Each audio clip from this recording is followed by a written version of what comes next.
សយន្តសួស្តីទស្សនិកជននិងប្រិយមិត្តសារព័ត៌មាននគរត្រាកោជាទីមេត្រីថ្ងៃនេះថ្ងៃសុក្រ4កើតខែភទ្របទឆ្នាំម្សាញ់សព្វស័កពុទ្ធសករាជ2569ត្រូវនឹងថ្ងៃទី26ខែកញ្ញាឆ្នាំ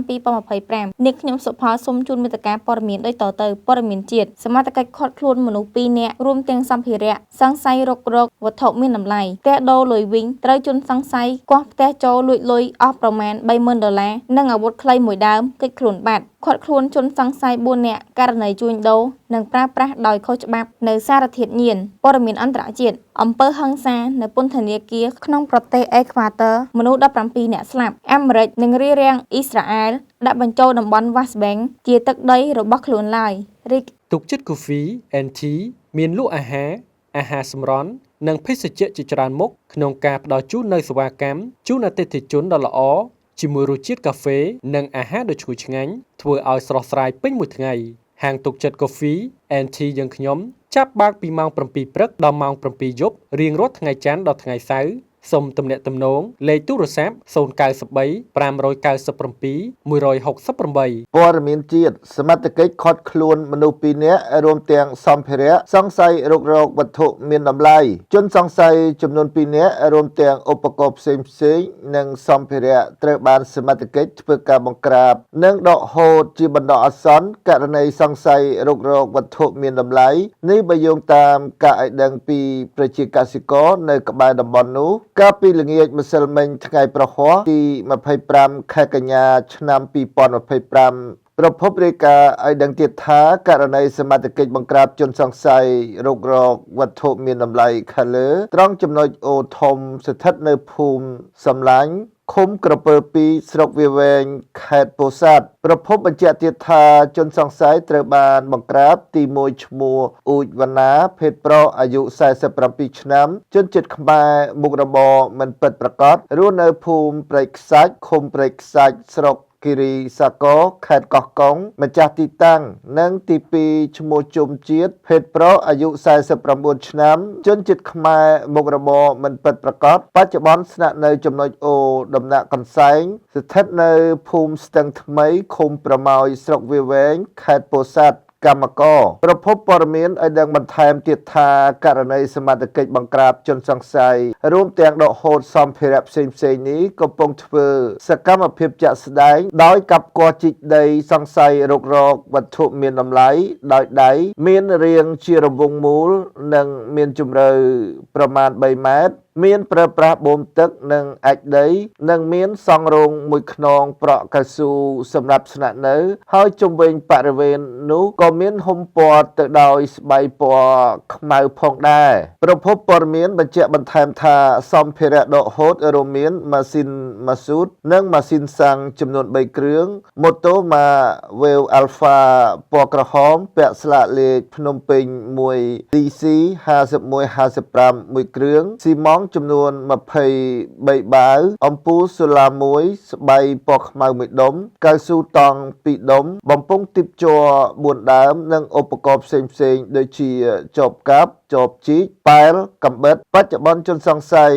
រួមទាំងសម្ភារៈនិងឧបករណ៍ផ្សេងៗកំពុងបន្តនីតិវិធីនៅអធិការដ្ឋាននគរបាលស្រុកវាលវែងរាយការណ៍ពីខ្ញុំបាទសុផាដំណឹងពិសេសដល់អតិថិជនដែលតែងតែគាំទ្រលើសេវាកម្មដឹកអ្នកដំណើររបស់ក្រុមហ៊ុនវរៈមុនថាំឥឡូវនេះលោកអ្នកនឹងទទួលបានការបញ្ចុះតម្លៃ 5% ភ្លាមតែម្ដងនៅពេលដែលលោកអ្នកធ្វើការទិញសំបុត្រតាមរយៈកម្មវិធី VET និងគេហទំព័រ www.waramontham.com ព័ត៌មានជាតិផ្ទះដូរលុយវិញត្រូវជនសង្ស័យគាស់ផ្ទះចូលលួចលុយអស់ប្រមាណ$30,000និងអាវុធខ្លីមួយដើមគេចខ្លួនបាត់ផ្ទះវិញដូរលុយមួយកន្លែងខណៈដែលម្ចាស់មិននៅត្រូវបានជនសង្ស័យគាស់របងចូលលួចលុយអស់ប្រមាណ$30,000និងអាវុធខ្លីមួយដើមរួចគេចខ្លួនដោយសុវត្ថិភាពហេតុការណ៍នេះបានបង្កឲ្យមានការភ្ញាក់ផ្អើលនៅវេលាម៉ោង 9 យប់ថ្ងៃទី25ខែកញ្ញាឆ្នាំ2025ចំណុចផ្ទះវិញវេលុយនិងដូរលុយយីហោចៃខីស្ថិតតាមបណ្ដោយផ្លូវ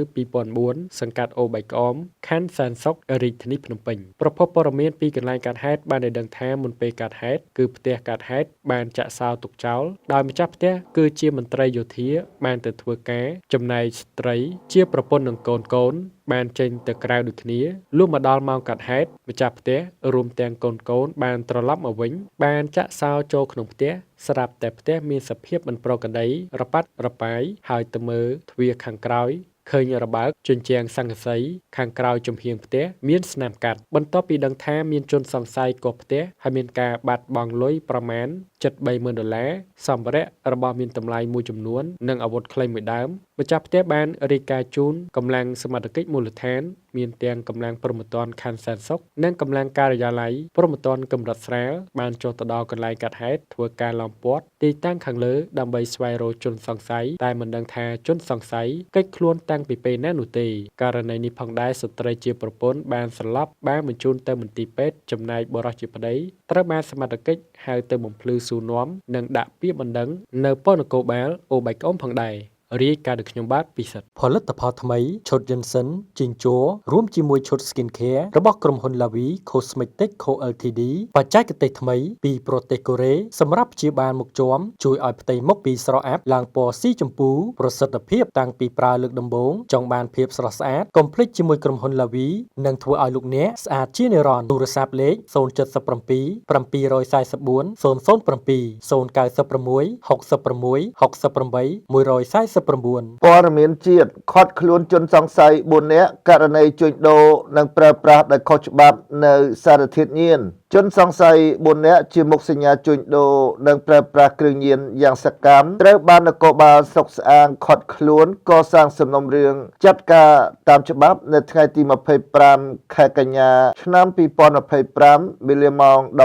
11:40 នាទីនៅចំណុចភូមិព្រែកឃុំត្រោយស្លាស្រុកស្អាងខេត្តកណ្ដាលមន្ត្រីនគរបាលស្រុកស្អាងបានឲ្យដឹងថាជនសង្ស័យចំនួន4នាក់ខាត់ខ្លួនមួយឈ្មោះពេងណារិនភេទប្រុសអាយុ40ឆ្នាំជនជាតិខ្មែរមុខរបរមិនពិតប្រាកដមានទីលំនៅភូមិព្រែកតាឯកឃុំត្រោយស្លាស្រុកស្អាងខេត្តកណ្ដាលវិជ្ជមាននៅសារធាតុញៀនក្នុងទឹកនោមខាត់ខ្លួនពីរឈ្មោះតាទីណាភេទប្រុសអាយុ30ឆ្នាំមានទីលំនៅឃុំត្រោយស្លាស្រុកស្អាងខេត្តកណ្ដាលវិជ្ជមាននៅសារធាតុញៀននៅក្នុងទឹកនោមខាត់ខ្លួន3ឈ្មោះអ៊ីសូជីនភេទប្រុសអាយុ39ឆ្នាំជនជាតិខ្មែរមុខរបរមិនពិតប្រាកដមានទីលំនៅភូមិព្រែកឃុំត្រោយស្លា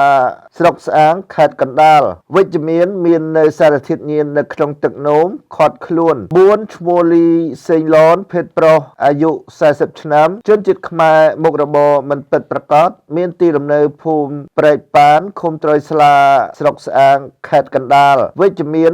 នៅសារធាតុញៀននៅក្នុងទឹកនោមខាត់ខ្លួនវត្ថុតាងចាប់យក1សារធាតុញៀនមេតង់ហ្វេតាមីនចំនួន3កញ្ចប់ទម្ងន់ 3.08 ក្រាម2ទូរស័ព្ទដៃចំនួន3គ្រឿងម៉ាក N7 ពណ៌ខៀវ1គ្រឿងម៉ាក Oppo ចំនួន2គ្រឿងប្រភពដដាលបន្តថានៅថ្ងៃកាត់ហេតុខាងលើកម្លាំងប៉ុស្តិ៍នគរបាលរដ្ឋបាលត្រោយស្លាសហការជាមួយកម្លាំងប្រជាការពារបានចលបាតក្នុងមូលដ្ឋានឃុំរបស់ខ្លួនលុះដល់ចំណុចកាត់ហេតុខាងលើក៏បានជួបជនសង្ស័យទាំង4នាក់នៅក្នុងរោងដោយមានការសង្ស័យសមត្ថកិច្ចយើងខាត់សួរនាំធ្វើការត្រួតពិនិត្យរកឃើញថ្នាំញៀនចំនួន3កញ្ចប់1កញ្ចប់នៅនឹងឈ្មោះតាទីណានិង2កញ្ចប់នៅនឹងឈ្មោះពេងណារិនរួចក៏នាំខ្លួនជនសង្ស័យមកកាន់ប៉ុស្តិ៍នគរបាលរដ្ឋបាលត្រោយស្លាដើម្បីធ្វើការសាកសួរនៅចំពោះមុខសមត្ថកិច្ចជនសង្ស័យឈ្មោះតាទីណាសារភាពថាថ្នាំញៀនដែលសមត្ថកិច្ចរកឃើញចំនួន1កញ្ចប់នេះពិតជារបស់ខ្លួនពិតប្រាកដមែនដែលខ្លួនតែងពីបរិមម្នាក់ឈ្មោះអ៊ុំបញ្ញាភេទប្រុសនៅភូមិព្រែកឃុំត្រោយស្លាស្រុកស្អាងខេត្តកណ្ដាលចំនួន50000រៀលចំណែកជនសង្ស័យឈ្មោះពេងណារិនសារភាពថាថ្នាំញៀនដែលសមត្ថកិច្ចរកឃើញចំនួន2កញ្ចប់នេះពិតជារបស់ខ្លួនពិតប្រាកដមែនដែលខ្លួនតែងពីបរិមម្នាក់ឈ្មោះអ៊ិតឈៀបភេទប្រុសនៅភូមិព្រែកតាឯកឃុំត្រោយស្លាស្រុកស្អាងខេត្តកណ្ដាលក្នុងតម្លៃ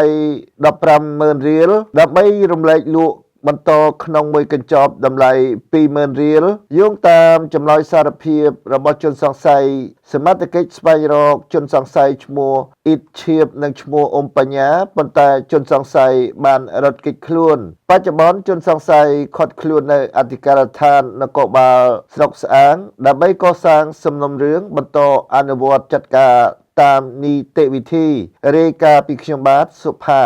ផ្ទះវត្តគោមានសេវាកម្មដូចជាបន្ទប់ស្នាក់នៅទំនើបបម្រើសេវាម្ហូបពេលព្រឹកពេលថ្ងៃត្រង់ពេលល្ងាចម្ហូបខ្មែរអាស៊ីនិងអឺរ៉ុបមានអាំងហែលទឹកម៉ាសានិងមានរៀបចំកម្មវិធីអាហារពិសេសសម្រាប់គូស្វាមីភរិយាថ្មីក្រេបទឹកឃ្មុំទទួលទានស្រាសម្បាញ់នាថ្ងៃរំលឹកនៅវាលស្រែបដិសណ្ឋារកិច្ចគ្រប់អតិថិជនចម្រុះជាតិសាសន៍មានអាសយដ្ឋានផ្ទះលេខ221ភូមិបុរាណនៃភូមិវត្តគោក្រុងខេត្តបាត់ដំបងលេខទូរស័ព្ទ017 555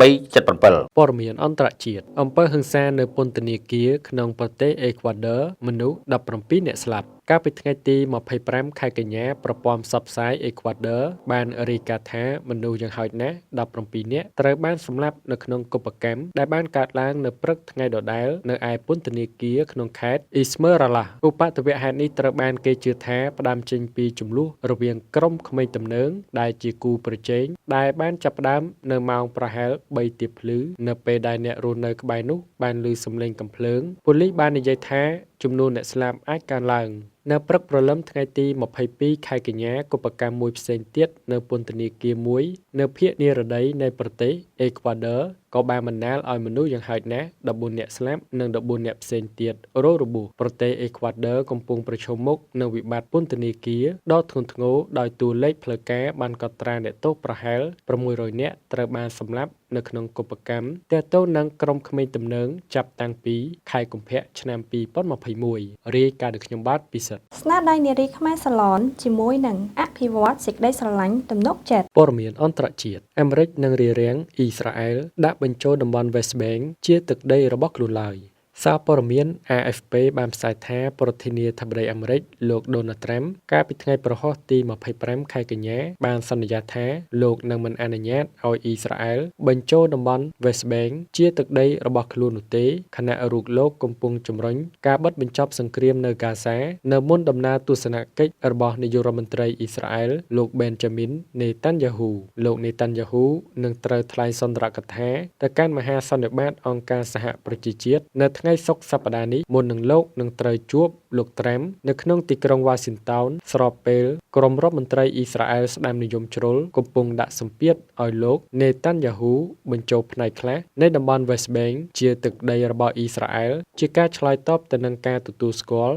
រដ្ឋប៉ាឡេស្ទីនដោយបារាំងចក្រភពអង់គ្លេសនិងមហាអំណាចលោកខាងលិចមួយចំនួនទៀតក៏ប៉ុន្តែលោកត្រាំបានបញ្ជាក់ច្បាស់ៗថាលោកនឹងមិនគាំទ្រការបញ្ចូល West Bank ជាទឹកដីរបស់អ៊ីស្រាអែលដែលក្រុមរដ្ឋមន្ត្រីអ៊ីស្រាអែលស្ដាំនិយមជ្រុលមើលឃើញថាការសម្លាប់ក្តីសង្ឃឹមរបស់ប្រជាជនប៉ាឡេស្ទីនក្នុងការបង្កើតរដ្ឋប៉ាឡេស្ទីនឯករាជ្យមួយនោះឡើយខ្ញុំនឹងមិនអនុញ្ញាតឲ្យអ៊ីស្រាអែលបញ្ចូលតំបន់ West Bank ជាទឹកដីរបស់ខ្លួនឡើយប៉ុន្តែខ្ញុំនឹងមិនអនុញ្ញាតទេហើយវាក៏នឹងមិនអាចកើតឡើងដែរនេះជាការគូបញ្ជាក់របស់លោកត្រាំប្រាប់ក្រុមអ្នកសារព័ត៌មាននៅឯសេតវិមានលោកត្រាំក៏បានបង្ហាញពីសុទិដ្ឋិនិយមផងដែរអំពីការបិទបញ្ចប់សង្គ្រាមហ្គាហ្សាដែលអូបន្លាយជិត2ឆ្នាំមកនេះហើយនិយាយថាចិត្តសម្រេចបានកិច្ចព្រមព្រៀងមួយស្ដីពីតំបន់ហ្គាហ្សាហើយថាវាប្រហែលអាចជាសន្តិភាពក៏ថាបានរាយការណ៍ដោយខ្ញុំបាទពិសិដ្ឋ ដើម្បីទទួលបានព័ត៌មានថ្មីៗចុងក្រោយទាន់ហេតុការណ៍និងច្បាស់លាស់នៅព័ត៌មានជាតិនិងអន្តរជាតិដោយផ្ទាល់ទៅកាន់ទូរស័ព្ទដៃរបស់លោកអ្នក